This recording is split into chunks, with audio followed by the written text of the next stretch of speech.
The global political and economic scene has just entered a turbulent phase, and headlines keep shaking the American population. Under the direct pressure of Donald Trump, the White House is demanding all NATO member countries to impose sanctions on China and immediately suspend their purchases of Russian oil. At the same time, tensions erupt with South Korea after a raid on a Hyundai plant in Georgia, which ended with the deportation of hundreds of employees. This series of events has been described by experts as a crucial turning point for Washington's foreign policy and the direction of the global economy. From the very first seconds of this news, the tone is dramatic. There is talk of unprecedented sanctions, including a 100% increase in tariffs against China, the threat of a total trade embargo, and the possible breakdown of the delicate balance in international relations. For those living in the United States, each announcement from the administration generates a growing sense of uncertainty, with direct repercussions on the cost of living and the stability of their communities. Trump's strategy regarding NATO is forceful. In his statements, he demands that Europe not only abandon the purchase of Russian oil but also implement 100% tariffs on Chinese products. Many specialists consider this stance practically unfeasible. Critics warn that asking the European Union to block China could lead Europe to an economic collapse, given that much of its industry depends on imports from that country. However, Trump seems to see this maneuver more as a political move. If Europe does not comply, he could use that excuse not to increase pressure on Moscow and divert attention from the conflict in Ukraine. Simultaneously, China has responded with concrete actions that directly affect American producers. In recent months, Beijing has reduced its soybean purchases to zero, a severe blow to Midwest farmers who depend on that market, considering that the previous year they had imported millions of tons. Additionally, the threat of a total boycott of American agricultural products is perceived as a silent damage that does not appear in all headlines but weighs on the pockets of thousands of rural families. Pressure also intensifies in Mexico, where Trump is pushing for a 50% tariff on Chinese vehicles entering the neighboring country. Although this measure seems to punish Beijing, it could actually fracture the free trade agreement with Mexico and directly affect American consumers, since many cars produced in Mexican plants end up in dealerships within the United States. Beijing has already issued an unusually severe warning to Mexico, urging careful consideration.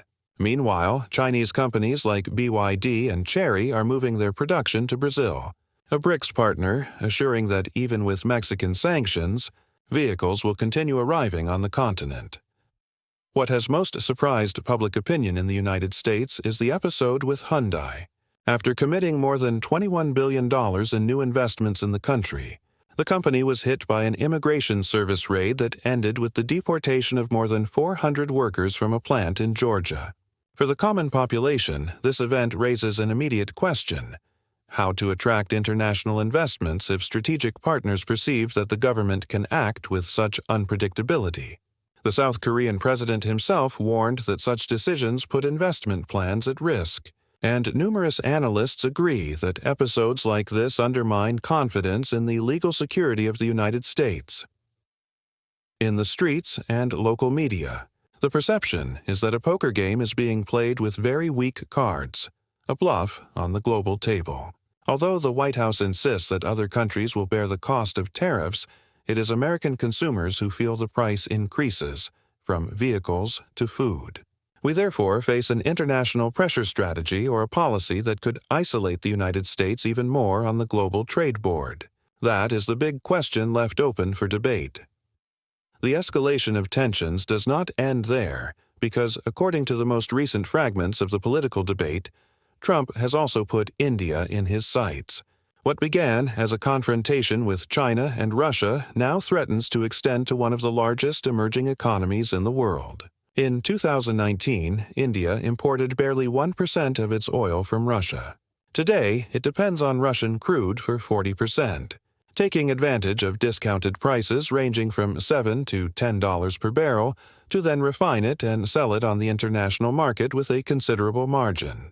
For Trump, this practice is unacceptable and, according to his words, India must stop playing with fire if it wants to maintain stable trade relations with the United States.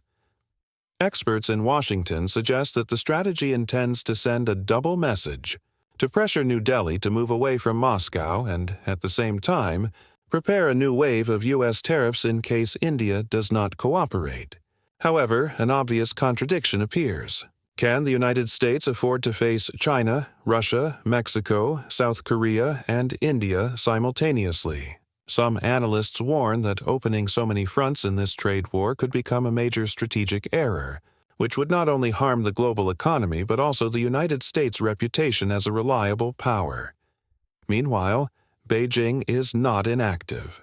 Besides stopping the purchase of soybeans and other agricultural products from the United States, it has initiated an anti-dumping investigation against certain American semiconductor chips. This process started with low-value analog integrated circuits but made it clear that it could expand to artificial intelligence chips if talks being held in Spain between Scott Beeson and Chinese authorities do not progress.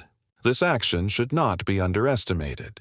The semiconductor sector is considered the core of technological innovation and one of the pillars of American economic power. That China even questions the subsidies Washington grants to its manufacturers adds a new level of tension to this conflict. Critics of the U.S. administration point out that the government is falling into its own trap. By denouncing subsidies in China, it now faces similar accusations from Beijing. All this creates a great atmosphere of uncertainty in international markets, where the latent threat is the possible collapse of trade stability. Within the United States, the agricultural, automotive, and technological sectors suffer the consequences directly. In the Midwest, the drop in soybean exports translate. In this scenario, political debates become increasingly intense.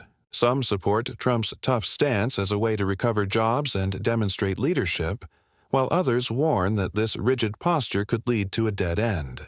What is clear is that uncertainty dominates current politics, and for millions of Americans, this uncertainty translates into economic insecurity.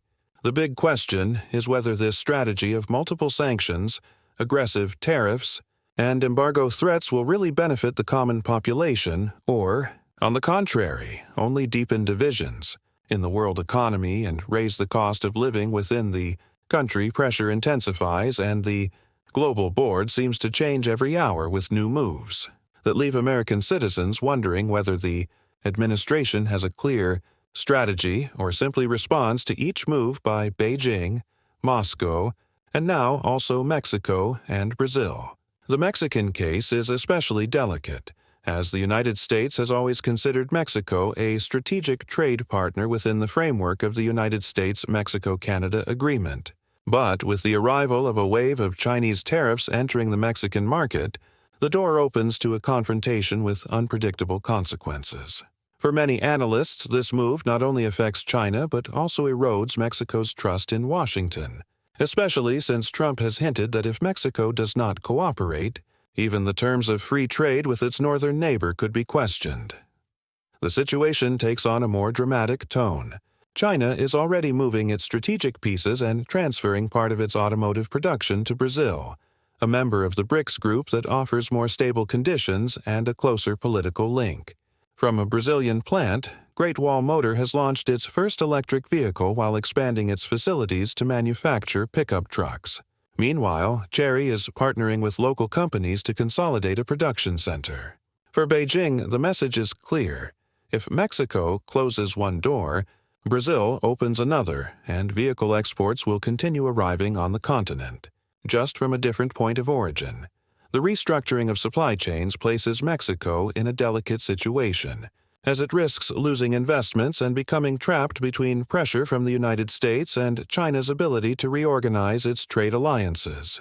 Experts point out that this case perfectly illustrates how tariffs imposed by the United States can trigger unexpected consequences that exceed their original purpose.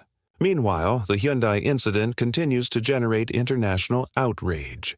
The image of more than 400 Korean employees deported from a plant in Georgia spread widely in global media, raising an inevitable question. What foreign company will risk investing billions in the United States if there is a possibility that its workers will be expelled without prior notice? Hyundai had announced investments of more than $21 billion, including a steel plant in Louisiana expected to be completed by 2029. However, now that project is seriously at risk.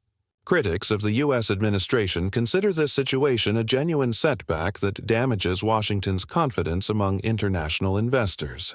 South Korea also warned that the raids could affect its intention to invest up to $350 billion in projects within the United States, although much of those funds were already committed as credit guarantees, not fresh capital. For an ordinary person, this news may seem distant, but at the same time, it directly impacts daily life.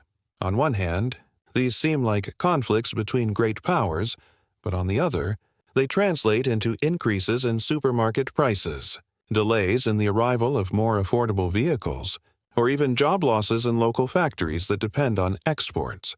From Europe, observers are beginning to show concern, as Brussels debates whether faithfully following Washington's directives could trigger a deep recession.